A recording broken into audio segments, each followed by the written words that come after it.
ಒಂದು ವಾರದ ಹಿಂದೆಯಷ್ಟೇ ಜಮ್ಮು ಕಾಶ್ಮೀರದ ಅನಂತನಾಗ್ ಜಿಲ್ಲೆಯಲ್ಲಿರುವ ಪಹಲ್ಗಾಮ್ ಪ್ರವಾಸಿಗರ ಮೇಲೆ ಉಗ್ರರ ದಾಳಿ ನಡೆಸಿದ 26 ಮಂದಿಯನ್ನ ಹತ್ಯೆ ಮಾಡಿದ್ರು. ಇದಾದ ಬಳಿಕ ಕೆಲವು ಪ್ರವಾಸಿಗರು ಅಲ್ಲಿಗೆ ಹೋಗಲು ಹಿಂಜರಿದರೂ ಕೂಡ ಇನ್ನೂ ಹಲವು ಪ್ರವಾಸಿಗರು ಭಯಪಡುವ ಅಗತ್ಯವಿಲ್ಲ ಎಂದು ಹೇಳುತ್ತಾರೆ. ಧೈರ್ಯವಾಗಿ ಹೋಗ್ತಿದ್ದಾರೆ.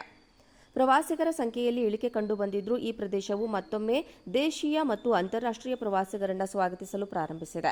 ಕಳವಳಗಳ ಹೊರತಾಗಿಯೂ ಅನೇಕರು ಪಹಲ್ಗಾಮ್ಗೆ ಭೇಟಿ ಸೇರಿದಂತೆ ತಮ್ಮ ಪ್ರಯಾಣ ಮುಂದುವರೆಸಿದ್ದಾರೆ ಎಂದು ಇಂಡಿಯಾ ಟುಡೇಗೆ ನೀಡಿದ ಸಂದರ್ಶನದಲ್ಲಿ ತಿಳಿದುಬಂದಿದೆ. ಕಾಶ್ಮೀರ ಈಗ ಸುರಕ್ಷಿತವಾಗಿದೆ, ಎಲ್ಲವೂ ಮುಕ್ತವಾಗಿದೆ, ಪ್ರವಾಸಿಗರು ಸುರಕ್ಷಿತರಾಗಿದ್ದಾರೆ, ಎಲ್ಲರೂ ಬರುತ್ತಿದ್ದಾರೆ. ಆದ್ದರಿಂದ ನಿಮಗೆ ಯೋಜನೆಗಳಿದ್ದರೆ ದಯವಿಟ್ಟು ಬನ್ನಿ ಎಂದು ಕೋಲ್ಕತ್ತಾದ ಪ್ರವಾಸಿಗರೊಬ್ಬರು ಹೇಳಿದ್ದಾರೆ. ಎಎನ್ಐ ಜೊತೆ ಮಾತನಾಡಿರುವ ಗುಜರಾತ್ನ ಸೂರತ್ ನಿವಾಸಿ ಮೊಹಮ್ಮದ್ ಅನಸ್ ಮಾತನಾಡಿ, ಪಹಲ್ಗಾಮ್ ಮೊದಲಿನಂತೆಯೇ ಇದೆ, ಚಿಂತಿಸಲು ಏನೂ ಇಲ್ಲ. ಸೈನ್ಯ, ಸರ್ಕಾರ ಮತ್ತು ಸ್ಥಳೀಯರು ನಮ್ಮೊಂದಿಗಿದ್ದಾರೆ ಮತ್ತು ನಮ್ಮ ಸುರಕ್ಷತೆಯನ್ನು ಖಚಿತಪಡಿಸಿದ್ದಾರೆ. ಘಟನೆಯ ನಂತರ ನಾವು ಭಯಭೀತರಾಗಿದ್ದೆವು.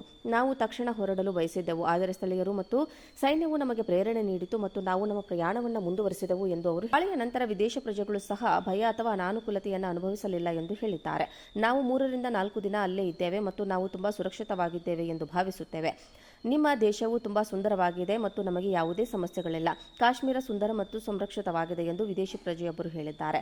ಅವರ ಪ್ರಕಾರ ಪಹಲ್ಗಾಮ್ನಂತಹ ಘಟನೆಗಳು ಎಲ್ಲಿ ಬೇಕಾದರೂ ಸಂಭವಿಸಬಹುದು. ರಾಜ್ಯದ ಪ್ರವಾಸೋದ್ಯಮಕ್ಕೆ ಭಾರಿ ಹೊಡೆತ ಬೀಳುವ ಭೀತಿಯಿಂದ ಮುಖ್ಯಮಂತ್ರಿ ಒಮರ್ ಅಬ್ದುಲ್ಲಾ ಪ್ರವಾಸಿಗರ ಕಾಶ್ಮೀರಕ್ಕೆ ಹೋಗುವುದನ್ನು ತಪ್ಪಿಸದಂತೆ ಮತ್ತು ಸುರಕ್ಷತೆಯನ್ನು ಖಚಿತಪಡಿಸಿಕೊಳ್ಳುವಂತೆ ಒತ್ತಾಯಿಸಿದರು.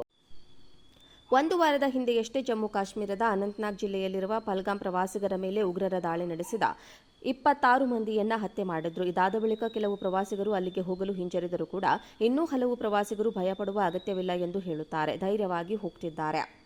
ಪ್ರವಾಸಿಗರ ಸಂಖ್ಯೆಯಲ್ಲಿ ಇಳಿಕೆ ಕಂಡು ಬಂದಿದ್ರೂ ಈ ಪ್ರದೇಶವು ಮತ್ತೊಮ್ಮೆ ದೇಶೀಯ ಮತ್ತು ಅಂತಾರಾಷ್ಟ್ರೀಯ ಪ್ರವಾಸಿಗರನ್ನು ಸ್ವಾಗತಿಸಲು ಪ್ರಾರಂಭಿಸಿದೆ.